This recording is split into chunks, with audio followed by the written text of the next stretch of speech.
Assalamualaikum warahmatullahi wabarakatuh. Jadi kami dari kelompok 4 Tugas PLSM Cisco Paket Tracer untuk Jarkomdat.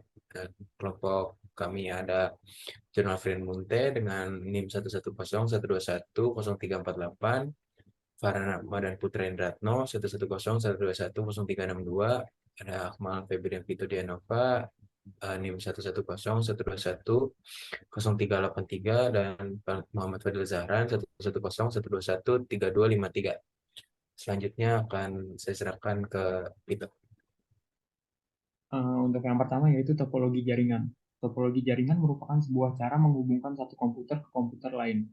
Jaringan yang digunakan untuk menghubungkan satu komputer dengan komputer lainnya dapat menggunakan kabel UPP, serat optik, atau nirkabel sebagai transmisi datanya. Lalu selanjutnya ada topologi tree. Topologi pohon atau tree topologi adalah salah satu jenis topologi jaringan komputer yang mirip dengan bentuk pohon. Dalam topologi ini, komputer dan perangkat jaringan lainnya dihubungkan dalam bentuk hierarki berjenjang yang menyerupai cabang-cabang pohon yang berasal dari satu titik pusat atau akar. Tiap cabang pada pohon tersebut dapat memiliki cabang-cabang lain yang terhubung ke perangkat lain, dan setiap perangkat memiliki satu titik hubung dengan perangkat lainnya. Dalam topologi pohon, setiap perangkat yang berada di lapisan bawah hanya memiliki satu titik koneksi yang langsung ke perangkat di atasnya, kecuali untuk perangkat pada lapisan teratas yang memiliki lebih dari satu titik koneksi. Biasanya titik hubung pusat pada topologi ini adalah switch atau hub yang mengatur dan menghubungkan perangkat di dalam jaringan. Yang ketiga yaitu ada IP address. Alamat IP atau Internet Protocol Address adalah serangkaian angka yang unik yang digunakan untuk mengidentifikasi dan membedakan setiap perangkat yang terhubung ke jaringan komputer yang menggunakan protokol internet. Alamat IP diperlukan untuk mengirim dan menerima data dalam jaringan, baik itu jaringan lokal maupun internet. Alamat IP terdiri dari 4 angka yang dipisahkan oleh titik. Setiap angka tersebut memiliki rentang nilai antara 0 hingga 255. Contohnya 192.168.0.4 adalah salah satu contoh alamat IP yang umum digunakan untuk mengidentifikasi perangkat dalam jaringan. Ada dua jenis alamat IP yang umum digunakan, IP address IPv4, yaitu versi yang paling umum digunakan saat ini. IPv4 menggunakan format 32 bit dan dapat menghasilkan sekitar 4,3 miliar alamat IP unik. Lalu yang kedua ada IP address IPv6. Untuk mengatasi keterbatasan IPv4, IPv6 diperkenalkan. IPv6 menggunakan format 128 bit yang jauh lebih luas, sehingga memungkinkan lebih banyak alamat IP unik, yaitu sekitar 3,4 dikali 10 pangkat 38 alamat IP. Lalu ada subnetting. Subnetting adalah proses pembagian sebuah jaringan besar menjadi beberapa subnet yang lebih kecil. Tujuan subnetting adalah mengoptimalkan penggunaan alamat IP dalam jaringan dan membagi jaringan ke dalam segmen yang lebih terkelola. Pada IPv6, subnetting dilakukan dengan menggunakan notasi CIDR yang terdiri dari alamat IPv6 dan prefix length. Prefix length menunjukkan jumlah bit pertama dari alamat IPv6 yang digunakan untuk menentukan jaringan, sedangkan bit-bit yang tersisa digunakan untuk host. Lalu ada VLSM. Dalam konteks IPv6, istilah supernetting tidak digunakan karena struktur alamat IPv6 yang berbeda dari IPv4.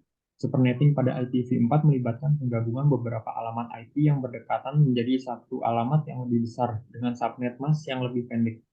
Namun, dalam IPv6, pengalamatan dilakukan dengan menggunakan prefix yang disebut sebagai awalan global. Awalan global dalam IPv6 menunjukkan identitas jaringan dan diberikan oleh penyedia layanan internet pada pengguna. Awalan global sering kali cukup panjang dan memberikan ruang alamat yang besar untuk jaringan individu. Dalam IPv6, penggunaan awal global yang cukup panjang memungkinkan untuk memberikan alamat unicast yang unik untuk setiap host di internet tanpa perlu melakukan supernetting.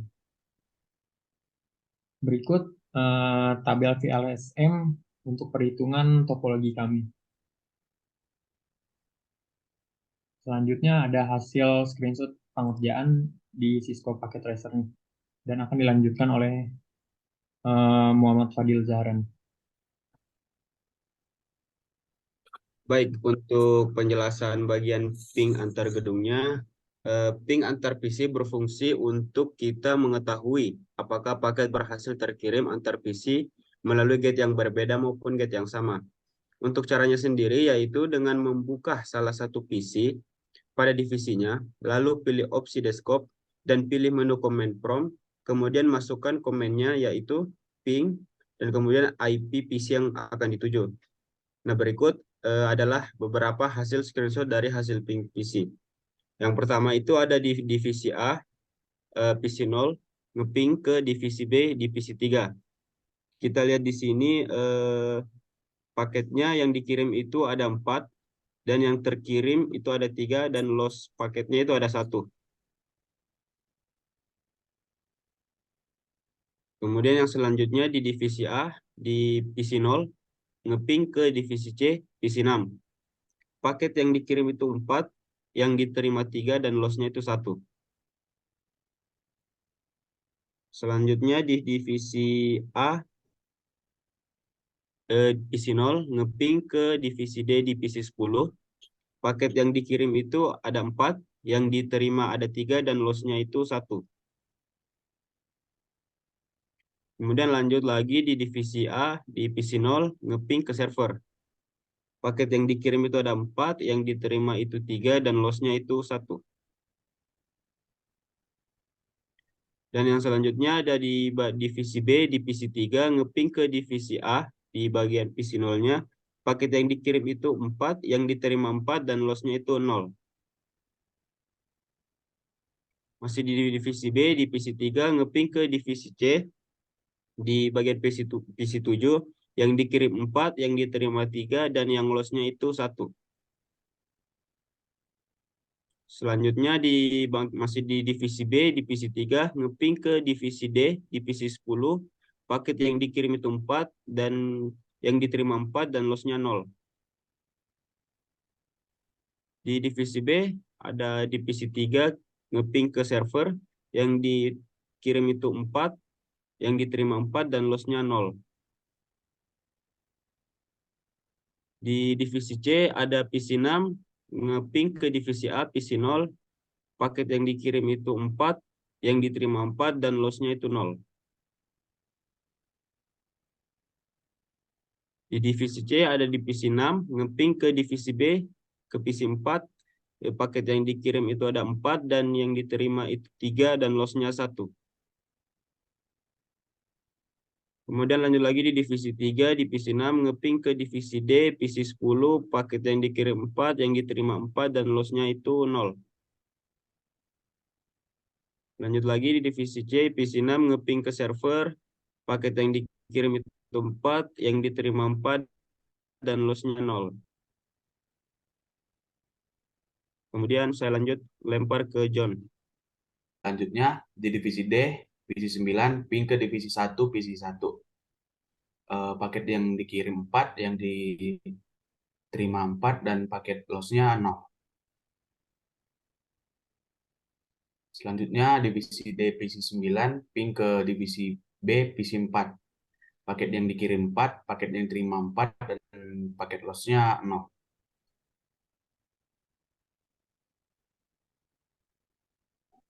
Selanjutnya divisi D, PC 9, ping ke divisi C, PC 6. Paket yang dikirim 4, paket yang diterima 4, dan paket lossnya 0. Baik, untuk penjelasan akses web servernya, server di sini menggunakan DNS dan HTTP, sehingga setiap PC pada masing-masing divisi dapat mengakses web server, agar kita dapat mengetahui apakah web server tersebut dapat berjalan dengan baik. Caranya yaitu membuka salah satu PC pada salah satu divisi, kemudian pilih opsi desktop, lalu pilih menu web server, selanjutnya masukkan alamat web yang ingin dituju. Untuk alamat web yang kami buat yaitu kelompok4.com. Alamat web yang kami buat, kemudian web akan menampilkan hasil seperti pada gambar yang sudah kami screenshot. Di sini ada beberapa hasil screenshot ketika kami mengakses web server dari masing-masing divisi.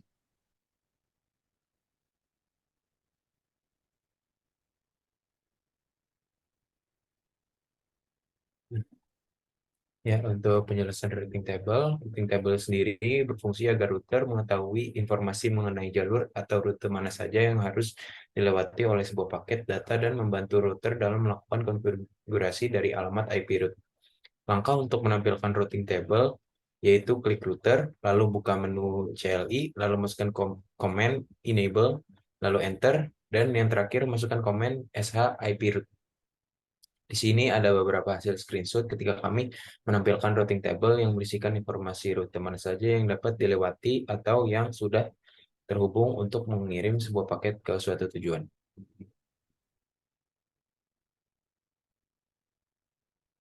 Ya, untuk sekarang yang ARP table merupakan metode untuk menyimpan informasi yang diketahui melalui proses ARP discovery. Table ARP ini digunakan untuk menyimpan pasangan MAC dan IP address untuk dari device-device yang berfungsi ke jaringan. Langkah untuk menampilkan ARP table yaitu klik switch, lalu buka menu CLI, lalu masukkan komen enable, lalu enter, dan yang terakhir masukkan komen sh MAC address table. Pada switch ke 0 ini dapat lihat bahwa ada 3 MAC address yang ditampilkan setelah activity ping telah dilakukan. Switch menyimpan informasi bahwa paket dikirim melalui rute mana saja. Pada switch 0 ini, rute yang dilewati melalui ports Ethernet ada 3, yaitu FA0/3, FA0/2, dan FA0/1. Lalu pada switch ke 1 ada 3 port Ethernet juga, yaitu FA02, FA03, dan FA01. Dan pada switch kedua ada FA01, FA03, dan FA02. Dan switch 3 portsnya FA02, FA01, dan FA03. Mungkin itu saja. Selanjutnya akan dilakukan percobaan pada Cisco Packet Tracer.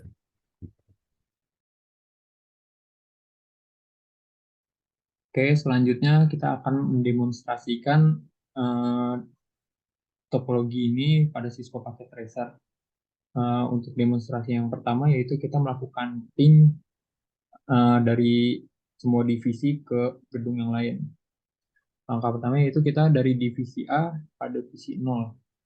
Kita ingin ngeping ke divisi B, divisi C, divisi D, dan ke server. Langkah pertama yaitu kita klik PC-nya, lalu kita ke menu desktop, dan kita pilih command prompt. Nah, untuk langkahnya yaitu kita ketik ping, spasi, lalu kita masukkan IP yang ingin kita tuju. Karena ini kita ingin ke divisi B, maka kita masukkan IP pada PC 3, yaitu 192.168.66. Nah, dapat dilihat di sini bahwa ada 4 paket yang dikirim dan yang diterima ada 4, yang loss-nya 0. Lalu kita lanjut ke divisi C, yaitu ping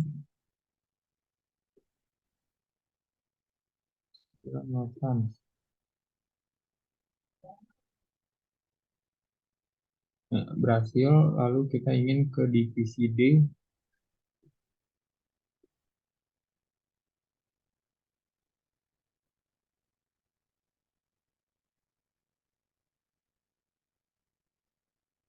yang terakhir yaitu kita ingin ke server.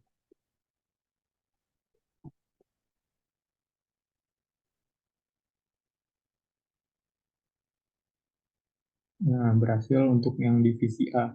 Lalu kita lanjut ke divisi B untuk nge-ping ke semua divisi. Kita coba pada PC 3, yaitu kita buka ke menu desktop, lalu ke command prompt. Pada langkah pertama yaitu kita ingin nge-ping ke divisi A.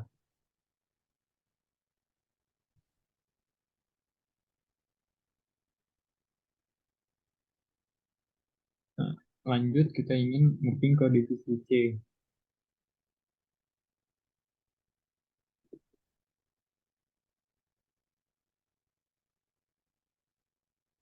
Lanjut lagi kita ingin ke divisi D.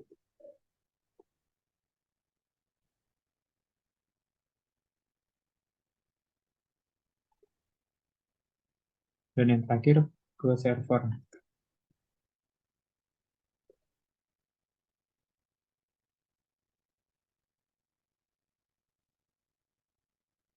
Untuk bagian divisi B sudah berhasil semua. Lanjut ke divisi C pada PC ke-6.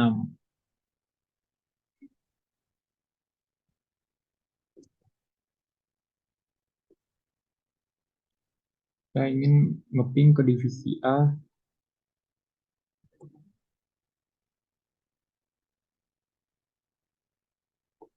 Lanjut ngeping ke divisi B.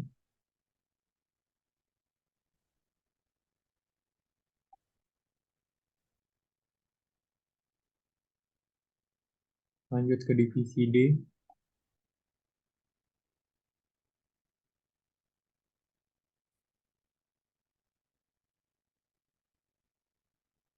Dan yang terakhir ke server.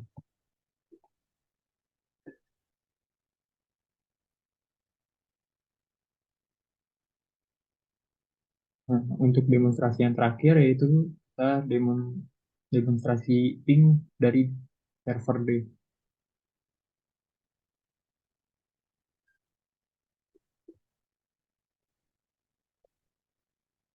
Yang pertama yaitu kita ke divisi A.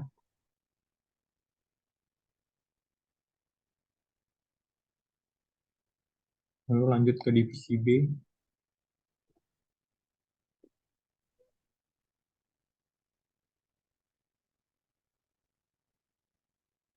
Lanjut lagi ke divisi C.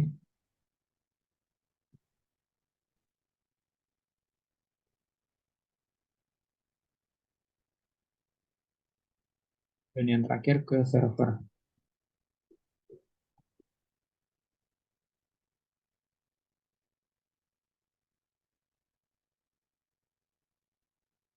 Nah, untuk demonstrasi ping sudah berhasil semua, maka lanjut kita ke demonstrasi yang kedua, yaitu demonstrasi web server. Untuk langkahnya yaitu kita klik pada bagian divisi A terlebih dahulu, klik PC-nya, lalu ke menu web browser.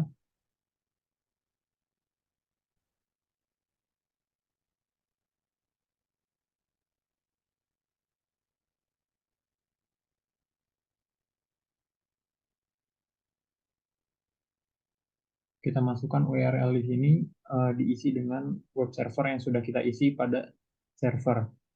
Nah, untuk kelompok kami, kita beri nama kelompok4.com.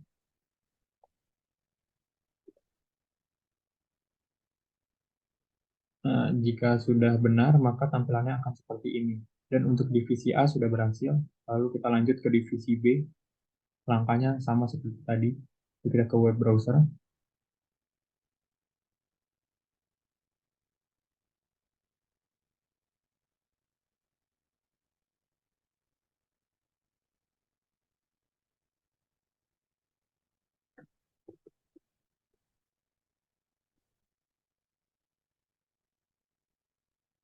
Nah, untuk divisi B sudah berhasil, lalu kita lanjut ke divisi C.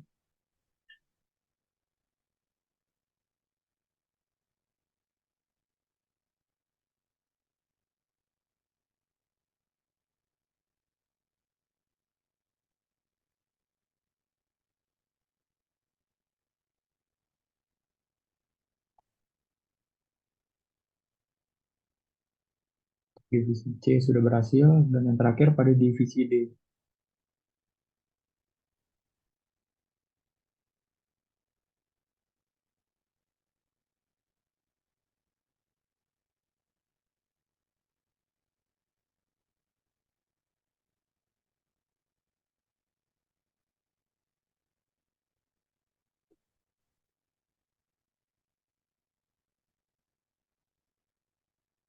Yang demonstrasi web server pada semua divisi sudah berhasil, maka akan dilanjutkan pada demonstrasi selanjutnya. Dan akan dilanjutkan oleh teman saya yaitu Fadil Zahran. Nah, untuk demo selanjutnya yaitu routing table. Untuk langkah-langkahnya sendiri untuk menampilkan routing table yaitu kita klik routernya dulu. Habis itu kita masuk ke CLI dan kita isi komennya dengan enable. Habis itu enter dan selanjutnya masukkan komen sh IP route. Nah, habis itu enter, nah akan menampilkan routing table-nya. Dan sebenarnya ada cara mudah untuk menampilkan routing table ini, yaitu dengan mengklik yang kaca pembesar seperti yang di kiri atas dan klik routernya. Habis itu pilih routing table dan akan muncul. Itu sebenarnya itu cara mudahnya. Dan yang selanjutnya routing table selanjutnya yaitu kita masuk ke router selanjutnya. Kita klik masuk ke CLI, enable, komennya enable, enter dan sh IP route. Dan routing table-nya akan muncul seperti itu. Dan router terakhir untuk menampilkan routing table-nya kita klik routernya, CLI, masukkan komen enable dan sh IP route. Dan routing table-nya akan muncul. Dan untuk demonstrasi yang selanjutnya yaitu menampilkan ARP table. Langkah-langkahnya yaitu klik switch-nya, habis itu ke CLI dan masukkan sh MAC address table.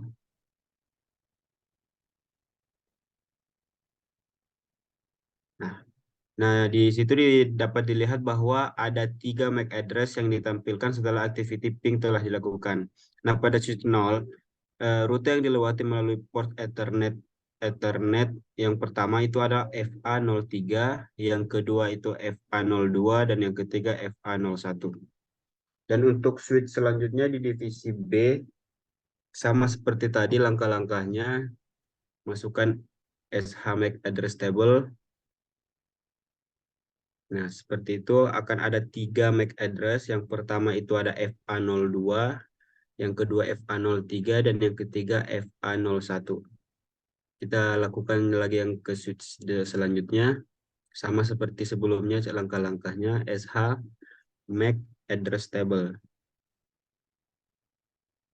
Kita dilihat lagi portnya, yang pertama itu ada FA01, yang kedua FA03, dan yang ketiga FA02.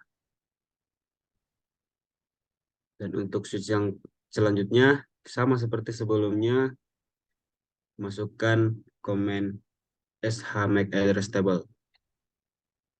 Dan akan muncul 3 MAC address. Yang pertama itu ada FA02, yang kedua itu ada FA01, dan yang ketiga ada FA03. Mungkin sekian demonstrasi Cisco Packet Tracer dari kelompok kami. Bila ada kekurangan mohon dimaafkan. Wassalamualaikum warahmatullahi wabarakatuh.